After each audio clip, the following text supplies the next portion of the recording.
Welcome to the Ford Innovate 191 sales event, driving better value for you.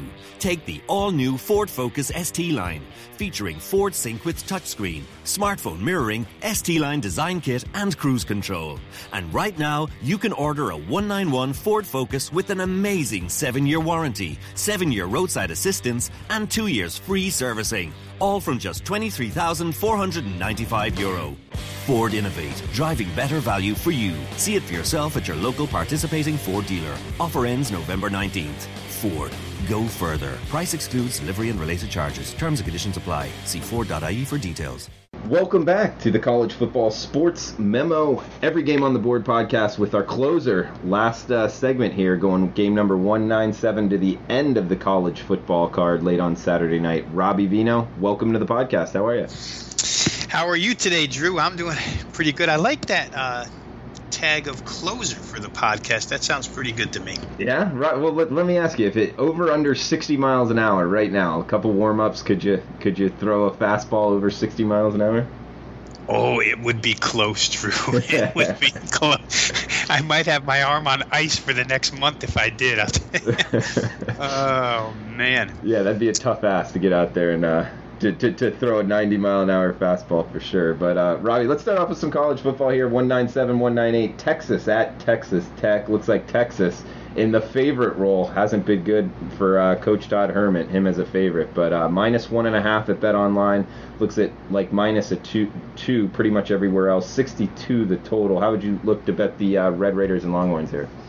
Yeah, this is an interesting one, Drew, because all of a sudden, it seems like ever since Tom Herman has gotten there, his job has gone from, secure to hot seat to secure to hot seat. And in a matter of 3 weeks, it's gone from secure to hot seat. So Texas, obviously, a fan base that doesn't stand for losing. And the last couple games Texas has played, those are heartbreaking losses. The 38-35 to Oklahoma State.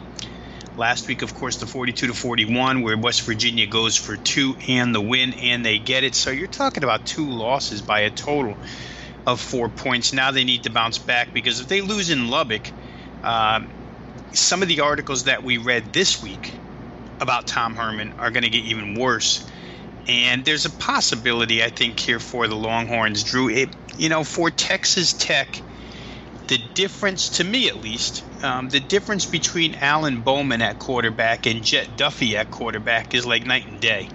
I just don't think that Texas Tech is the same team when Duffy is in there, although he brings an added dimension of being able to run the football. I just don't think they operate the same way and with the same efficiency with him at quarterback. So it looks like that's the route it's going this week. Looks like Jet Duffy will start here. Last week, of course, they come off the 51-46 shootout loss with Oklahoma. I kind of like Texas here. I think the defense is better. Texas Tech had accumulated a lot of good defensive numbers for about half a season. And then the last couple of weeks, we see all of a sudden Iowa State throws up 40 against them. Oklahoma throws up 51 against them. I think it's because of a lack of depth. Texas Tech has gotten some better communication. I don't even want to say better athletes out there. I just think they've communicated better out there defensively this year, but they're depth shy, and I think that the season's starting to wear on them a little bit. So with Sam Ehlinger back, Texas Tech's pass defense is ripe to be exploited. I'm going to look for Texas in this one, Drew. I know it's tough to go down to Lubbock and grab a victory, but without Bowman, I don't think Texas Tech will win this game. I would look to Texas to stop that 2-game losing streak in that one. Price tag, basically you have to win the game here. So let's see if Texas can do that one time. Yeah, this one, 7:30 kick on Fox. I think Gus Johnson will be calling it, one of my favorite guys. So a fun one to watch there in Lubbock Saturday night. We got 199-200 LSU at Arkansas. Looks like LSU laying 13.5 on the road, 47 the total. For LSU, boy, the schedule has been rough in the fact that this will be the 4th team that they've played that plays LSU off of a bye week. Arkansas's had the extra week to prepare. That's happened 3 other times to LSU this year. They played Louisiana Tech off of a bye, played Mississippi State off of a bye.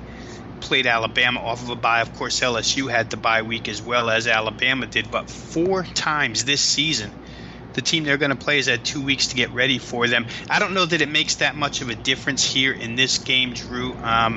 For Arkansas, it's been a complete and total upheaval offensively. I'm a big fan of Chad Morris. He's come in and had to really do some pretty decent work just to keep Arkansas afloat here. Talked about it a zillion times that this was one of the biggest transitions on offense from ex-coach to current coach. The difference between Brett Bielema and Chad Morris is night and day, certainly. And when you watch Arkansas play, they want to run the football. They do a pretty good job of it against defenses that allow it. But passing-wise, Ty Story, while he's got a pretty good arm from what I've seen of him this year, they don't push it downfield enough to me. And when you let LSU creep up and play closer to the line of scrimmage because they don't respect your deep passing game, that's troublesome for an opposing offense. I don't think Arkansas can stretch them out. Even with the week off, I don't believe it helps. LSU obviously comes off the 29-0 loss to Alabama. I don't think they'll be holding their heads, though, Drew. I think they come to play here. LSU and Arkansas for years was a Thanksgiving Day or Thanksgiving weekend rivalry matchup until Mizzou came along into the SEC and claimed that rivalry away from them. So I think LSU will be motivated. I think they come fully focused. Price tag here, 13.5, I think was the last I saw. I don't think it's that difficult to cover. Arkansas is a mess defensively, and for LSU and Joe Burrow, they won't have to do much aside from hand it off and gain yardage. I think they will do more than that, but they really might not have to do much more than that. Vanderbilt, a couple of weeks ago, made a mess of this Arkansas defense. So week off or not, I don't think Arkansas is a good side here. Yeah, no, good point with 4 teams are facing off of a bye, although I think you were kind of alluding to it. I think it matters more extra prep time when the competition is more comparable. Whereas, if this was a spread of, say, like a touchdown or less, I would put a lot more emphasis into that. But, yeah, I agree with you. I think LSU is kind of going to manhandle them anyway, so I don't think the extra preparation time matters as much. Do you see that as a handicapping angle as well, Robbie? Yeah, I don't think it means makes any difference this week, Drew. I just think LSU fundamentally is that much better in all 4 facets: rush offense, rush defense, against the other side's rush offense and rush defense. So I would play them here. I think that 13.5. You get away with numbers like this because LSU is just not respected enough offensively to lay bigger numbers. Personally speaking, my power ratings had a pretty big gap here. I have LSU 19.5.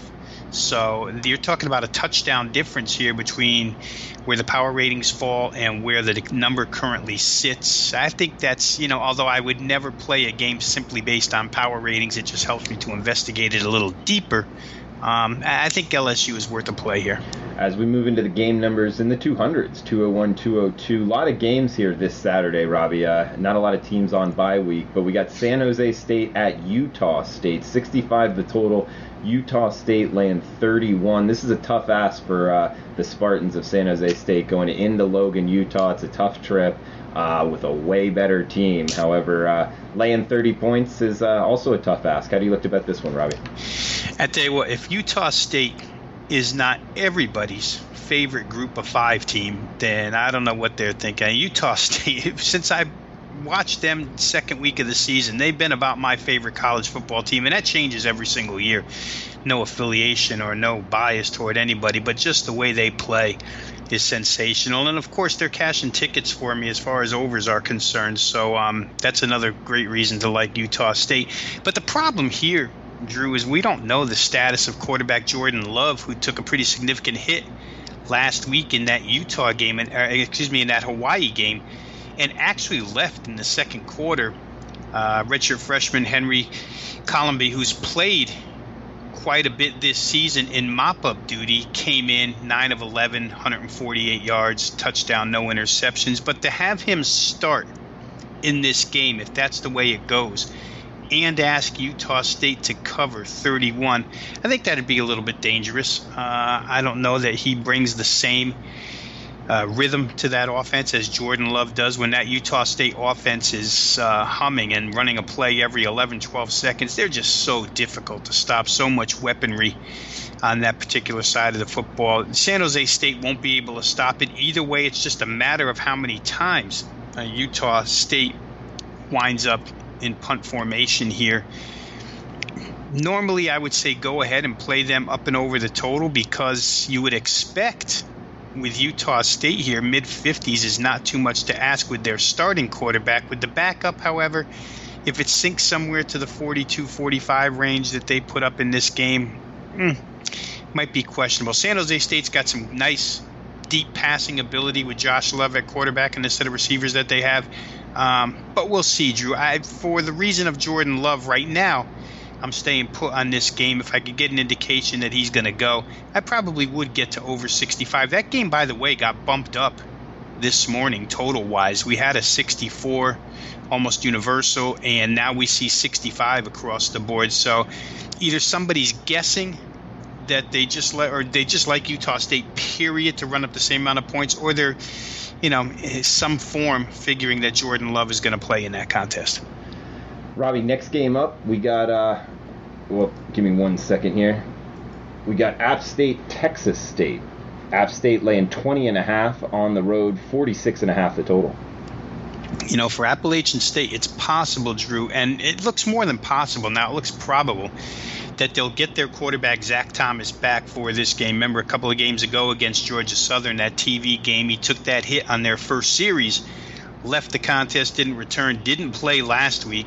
Backup Jacob Huseman ran the club, and although they won, the quarterback's numbers were not great in that game. 9 of 19, $127, 1 touchdown, 2 interceptions. Appalachian State will be very happy to have Zach Thomas back running the show for them here. And, it comes at a pretty good time, because say what you will about Everett Withers and Texas State, they've come on toward the end of the season here. They get a 40-31 victory last week. That came on the heels. We've talked about Texas State quite a bit the last couple of weeks in the way they were able to play defense in that 3-game stretch.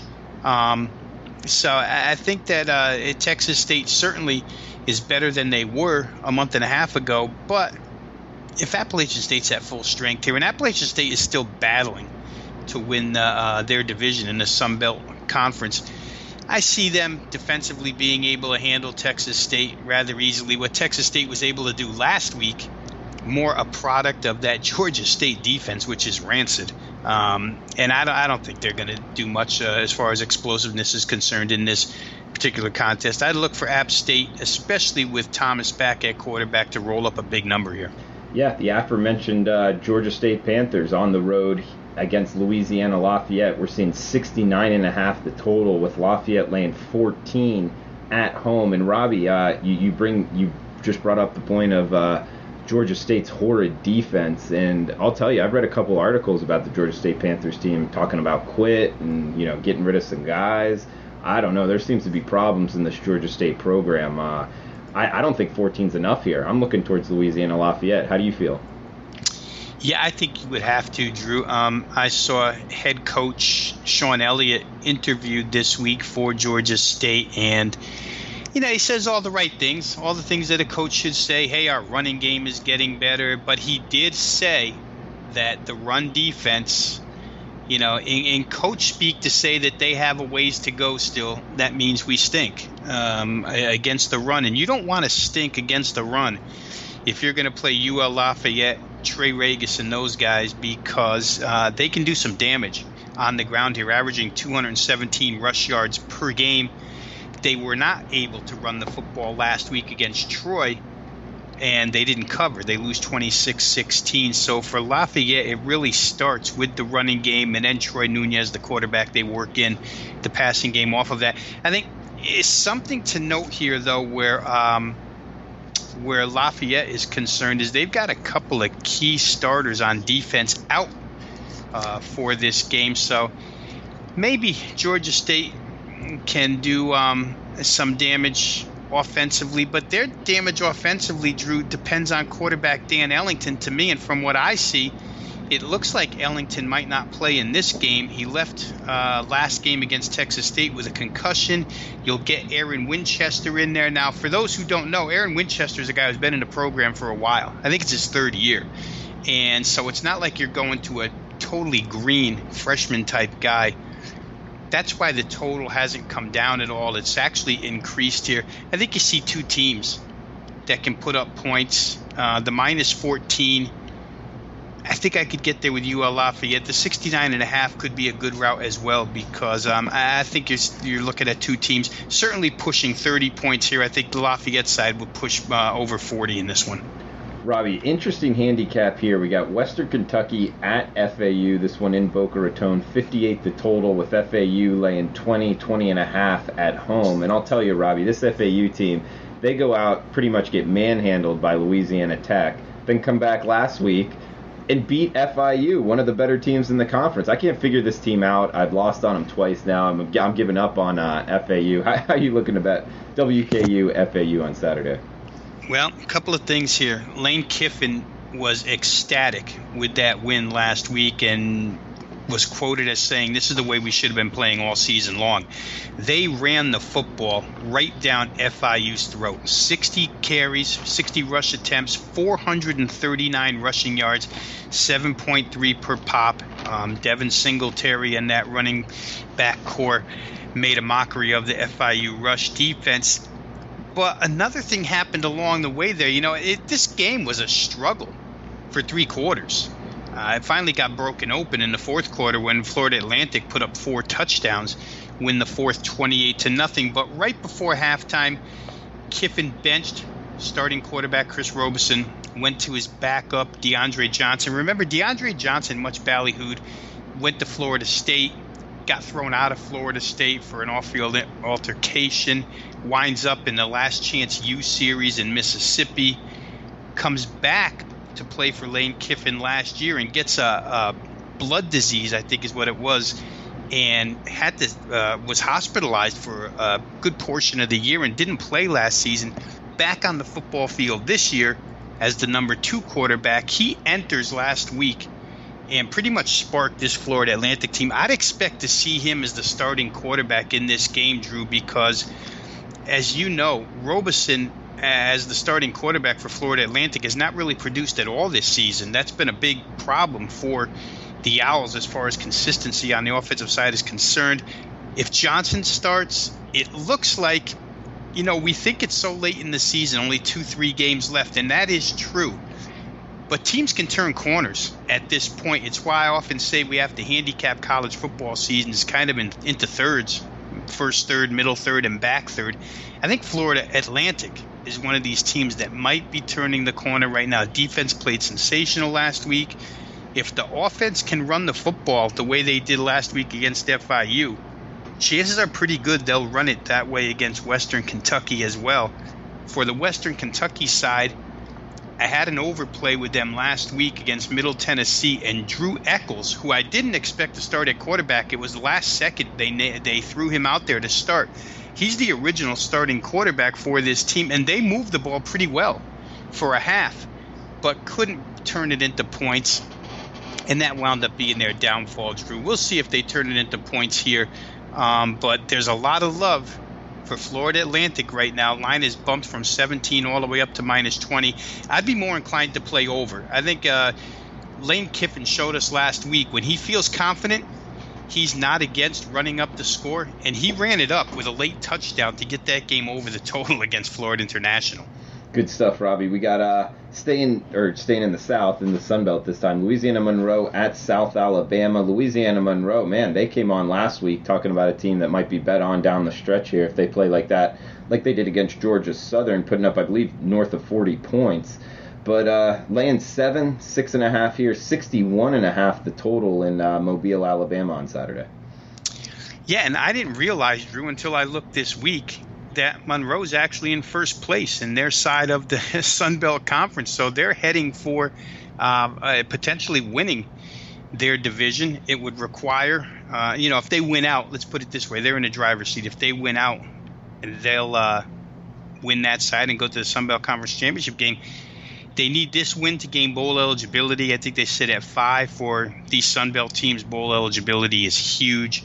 So a couple of good things working for UL Monroe.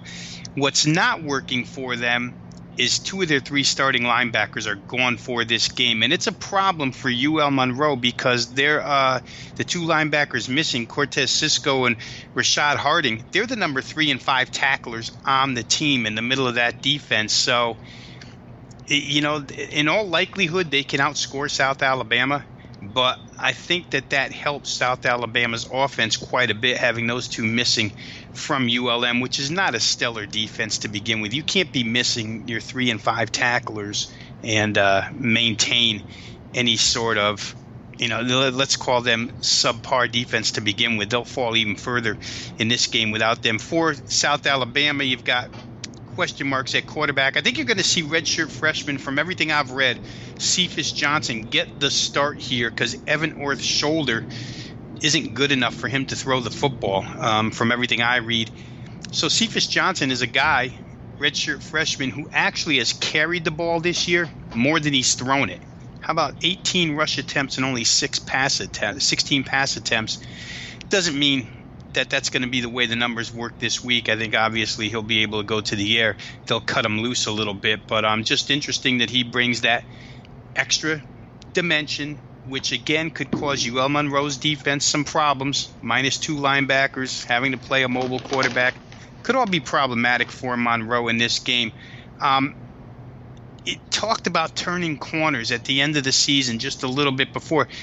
Interesting, if you go read a little bit about South Alabama this week, you'll find them almost in champ form as a group, pushing this motive to win a game, starting right here and begin a tradition of winning under first-year head coach Steve Campbell. From the head coach down to the players, they're playing this game like it's a must, that they have to win it to start a tradition. Now, that doesn't mean they're going to. I'm just giving you their mindset as a team that's completely out of everything. With only 3 games left in the season, some teams roll over and quit. This team doesn't appear to be one of them. They look to be all in on winning a football game here starting this week. They're going to, like a lot of teams at this time of year, Drew, they're going to start to push that new freshman redshirt rule. USA is going to let a lot of players out on the field this week so they can see what they have. That's going to happen in a lot of instances across the country because you get 4 games out of these kids now as freshmen, and with only 3 left, it looks like Campbell's going to be spotting freshmen, true freshmen, in and out of this one. And I see both of these teams. I think Caleb Evans and company will have a field day against a South Alabama defense that's been no good all year long.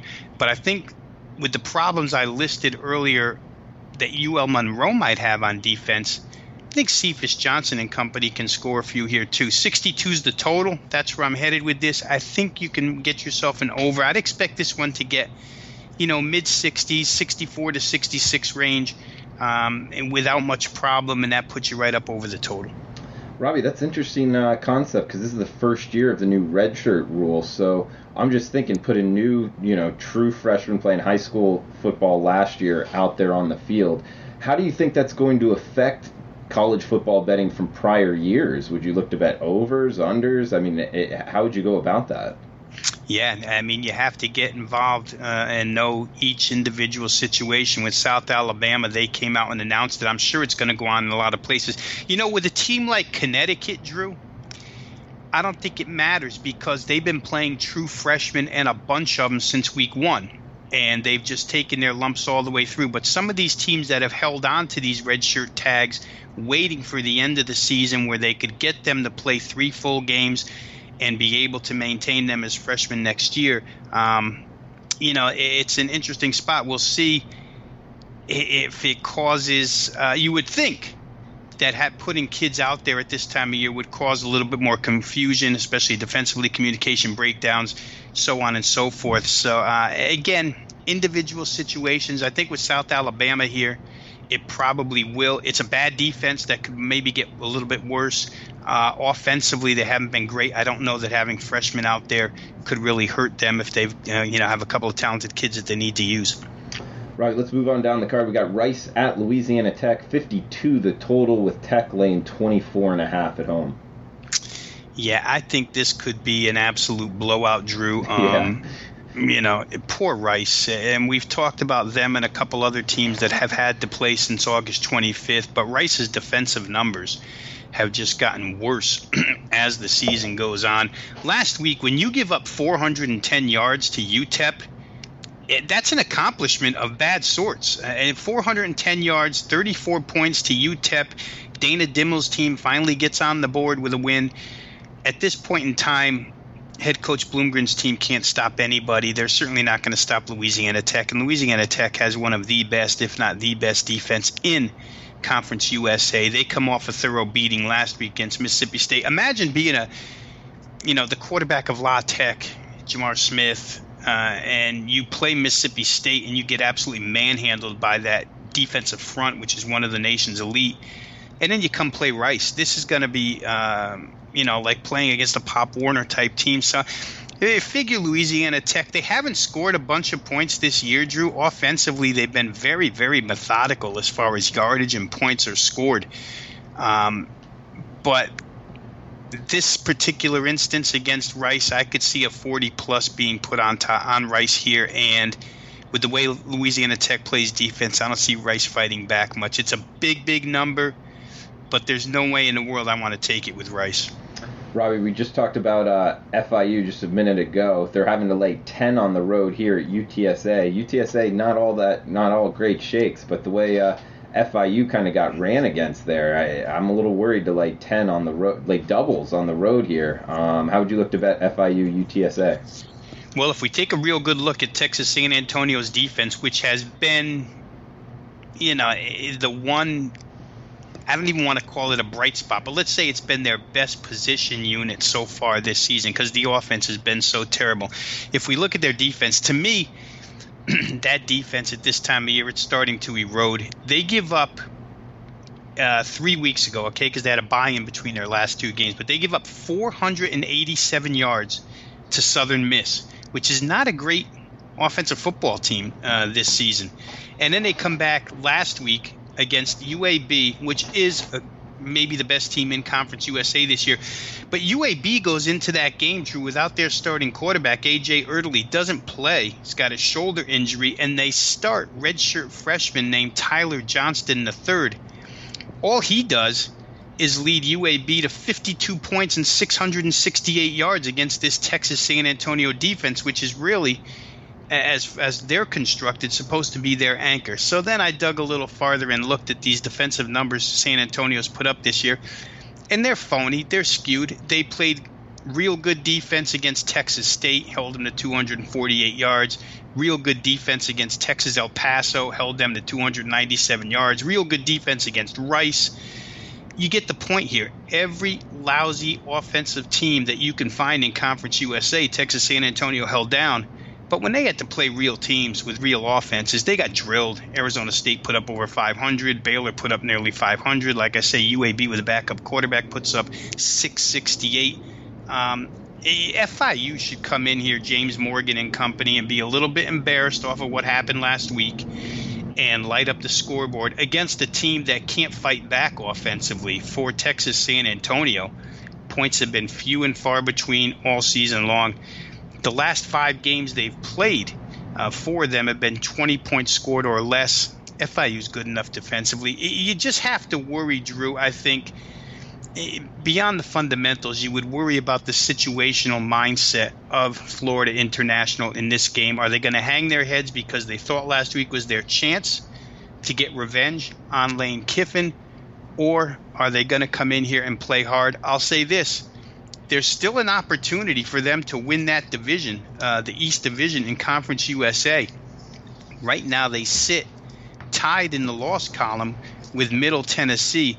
But Middle Tennessee is going to have to play UAB to close the season. So if FIU could win out, they could win the East and go to the Conference USA Championship game. I think that'll be all the motivation they need to go ahead and steamroll Texas San Antonio here. Guys, we got a few games left, but remember the coupon code VENO40 at checkout. That's VENO 40, no spaces, all capitals, at checkout for 40% off any all-access pass with Robbie Veno on sportsmemo.com. That's 3-day, 7-day, 30-day, 90-day, whatever. Veno40 at checkout for 40% off. Robbie, a big game here. I don't know if I'd say big game. FSU at Notre Dame, 51 the total, with the Irish laying 15.5 at home. Although some quarterback news here. The Notre Dame quarterback is not going to play or not likely to play. Robbie, what do you have on this game? Yeah, Ian Book is out. They're going to go back to Brandon Wimbush, who they started the season with. Of course, the better running option than throwing option. That's why Brian Kelly made the switch way back in the Wake Forest game late September. But there was a switch on the other side too, Drew, and you tell me what you think of this, because Willie Taggart gave up play calling duties this week, gave him over to Walt Bell, his offensive coordinator. Certainly Florida State has not resembled the type of offense that Willie Taggart has had the last few years, whether it be at South Florida or at Oregon. They've run a lot of plays, but it hasn't produced very many points, only 23.8 per game, which is well below what Taggart would expect, well below what Florida State expects. But handing over the play calling duties to Bell, we'll see what he can do with it. Walt Bell, a very well-respected offensive mind in college football, quarterbacks coach for this team. He's been a successful quarterbacks coach in a lot of places. Game day play calling duties, the switchover, we've seen it happen a couple of years.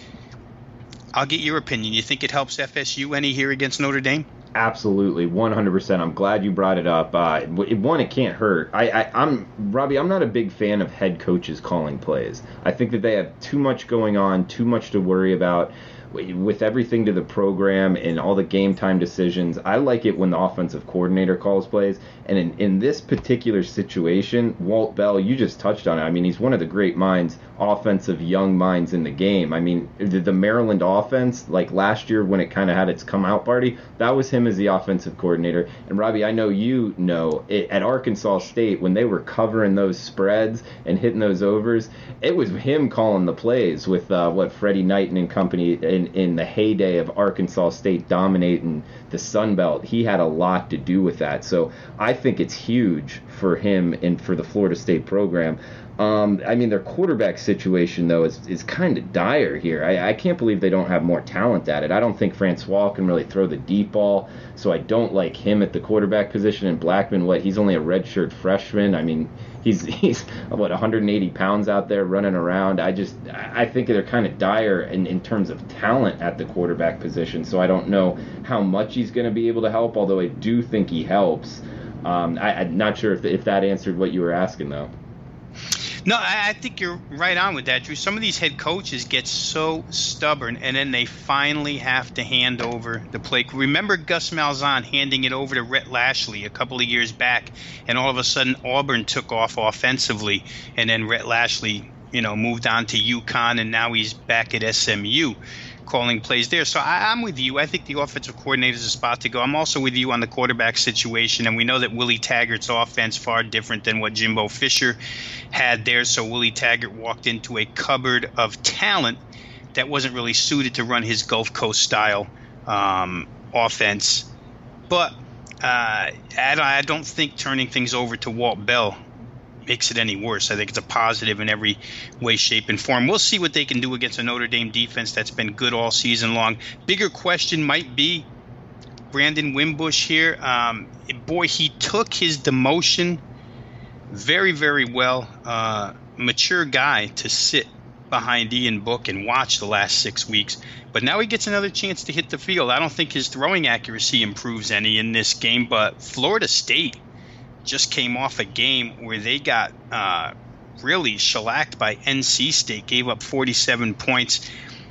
To me, it's a difficult spot to play sidewise, but I think that the total, Drew, even with Wimbush at quarterback, might be heading over here. Florida State I think can be a little more productive with Bell calling the plays. And I think Notre Dame, Florida State's lucky they learned early in the week. Well, I should rephrase that. They're not lucky because they're learning towards the back end of the week that they have to go ahead and face Wimbush now.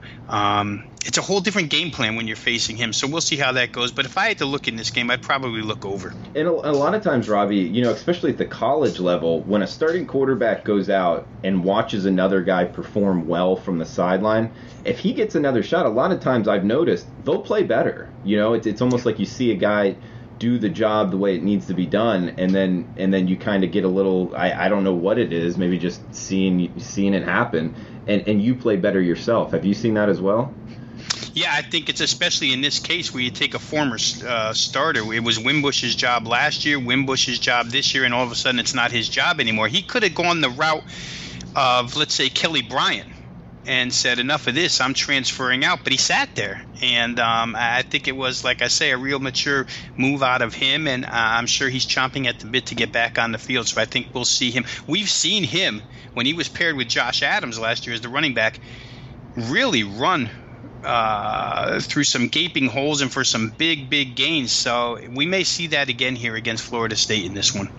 Good stuff. Good breakdown there with FSU Notre Dame. Robbie, we got a few more games. Southern Miss at UAB. Looks like 47 the total, with the Blazers laying 12 in Birmingham. Yeah, two really, really good defenses here. Alabama-Birmingham, obviously the superior one inside Conference USA, but let's not sell Southern Miss short on what they've done defensively so far this season. I mean, you wouldn't think of Southern Miss, Drew, as a team that's plus 40 net point differential on the season, but they are. And the reason why you wouldn't think it is because they don't score any points, but they don't give any up either, only giving up 20 points per game, about 20 and a half per game here. Beat Marshall last week 26-24. I think it'll be a good test for the UAB offense, which we'll see if A.J. Erdely plays here or if one more time we get the backup quarterback for UAB. Off of last week's results, you would say probably not much problem if you have UAB with a backup quarterback here. I mean, 668 total yards is a huge number for a backup to accomplish. But Southern Miss is not that kind of defense. I don't think they're going to let that happen here. To me, it looks like a game where, and as we've talked all season long on podcasts, we find very, very few of these instances where you can see a game totaled in the 40s and actually say, I kind of like the under, even though it's in the low 40s or mid 40s. I think that's the way I lean here. UAB just does not give up points, period. So I can't see Southern Miss exceeding 13 here. And for UAB, 27-13 just seems like a legit final score in this one. So I'd look under. Robbie, let's head to the Big Ten. We got Ohio State at Michigan State. Ohio State laying 3.5 on the road in East Lansing, 52 the total.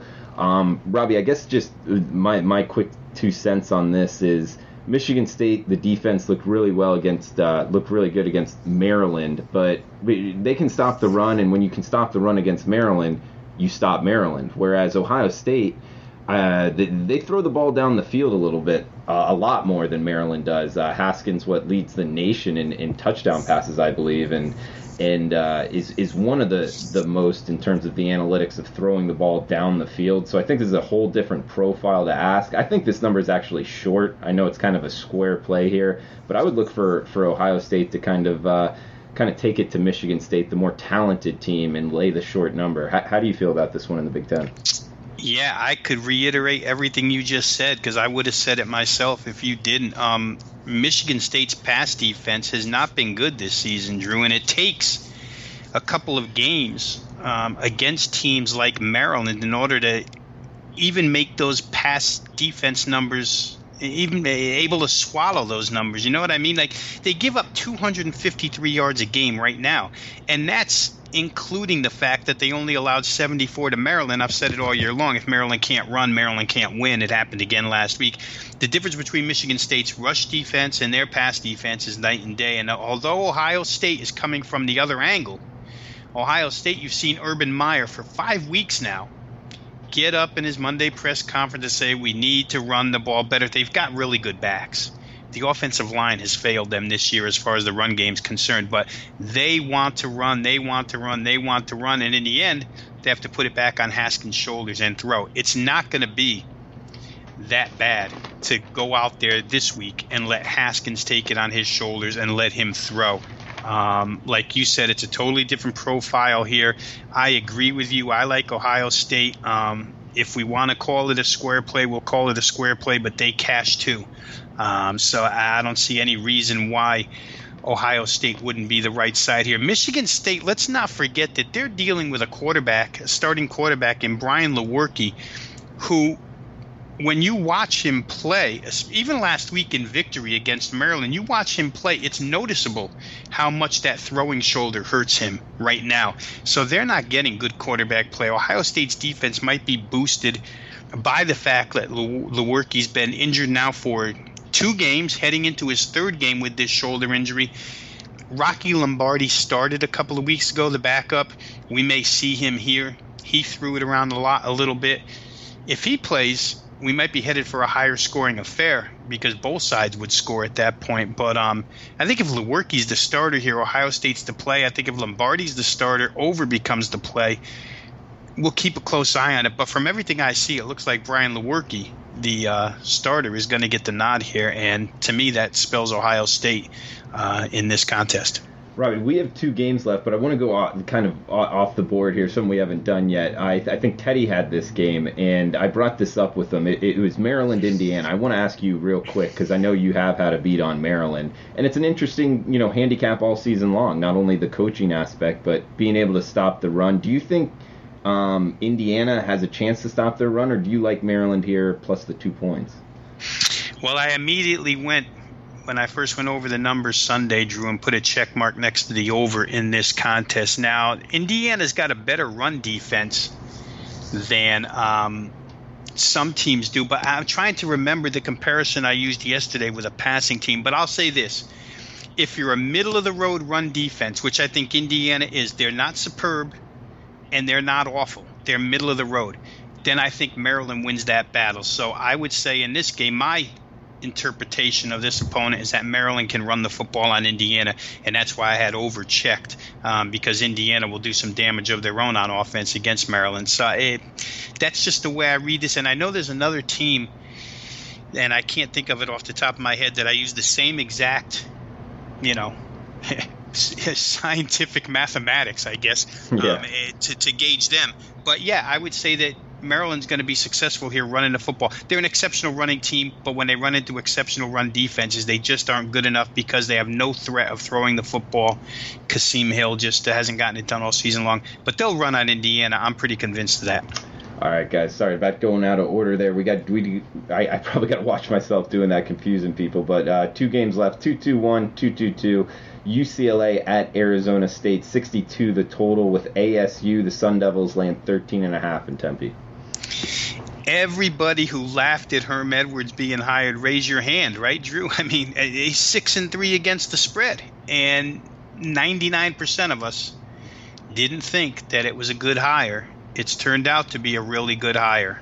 Kevin Sumlin, the head coach of the other big team in the state, hasn't had as good of a year, although they're turning it on now with the health of their quarterback, Khalil Tate, rounding near 100%. But for Herm Edwards, a 6-3 spread season, fantastic with 3 games left, a chance to win the South Division of the Pac-12, and he'll be going against Chip Kelly's team full of rookies out here for UCLA. They, especially defensively, Drew, they just haven't been there all season long. They've shown some sparks on offense at times. Last week, 496 yards against Oregon is a real good number. So I'd give their offense a little bit more credit than I do their defense. Arizona State comes with constant pressure. I think they're a pretty good side here. I don't see UCLA going on the road and putting up those type of offensive numbers that they did last week against Oregon here in this contest against Arizona State. Arizona State with a lot to play for. I think Herm Edwards, if nothing else, he's a motivator and a guy who can get in these kids' heads and kind of keep them level, keep them grounded for this contest. You would worry about a team that might read the press clippings, hey, we're in first place, hey, we can win the Pac-12 South, and, kind of go out on the field and flop. But in this instance, I don't think that's going to happen. I think you'll see a pretty good effort out of Arizona State. They've got three big guns at quarterback, running back, and wide receiver that can take advantage of UCLA. For me, it would be Arizona State in this game or nothing. Guys, remember the coupon code. We got one game left. Veno 40 at checkout, 40% off any all access with Robbie Veno. That coupon code is Veno, VENO 40 at checkout. Get back game, degenerate special, whatever you want to call it, Robbie. UNLV at San Diego State, 53.5 the total, with looks like SDSU laying 23.5, seeing some 22.5, so some opinion on this one. But either way, Mountain West Affair, how do you look to bet it late night Saturday night? Yeah, the increase in San Diego State as far as the point spread is concerned, Drew, is kind of head-scratching because Armani Rogers, the quarterback for UNLV, is cleared to play now. Last week I think he was cleared as well, but they were took precautionary measures and didn't play him. Max Gilliam was out there in their new pass-style offense. They do have to go back now, if Rogers becomes the starter here, go back to what they were doing so successfully the first 6 weeks of the season in that run-oriented offense with Rogers and Lexington Thomas. So for me, if Rogers is going to play, that's kind of strange at San Diego State, a team that just doesn't cover double digits. We talk about it time and time again, and they failed again last week. Even with the return of Christian Chapman, their quarterback, he entered the game in the second quarter, engineered a late fourth quarter comeback because they're losing to New Mexico in the fourth quarter. Number one running back Juwan Washington came back in that game, performed real well. I think he had near 7 or over 7 yards per carry in that contest. So they're healthy again offensively. But you don't want to ask San Diego State. I don't care who the opposing defense is, because the point, very rightfully so, would be brought up that UNLV's defense is horrible. And the discrepancy there might be enough to cover this type of number in the 20s.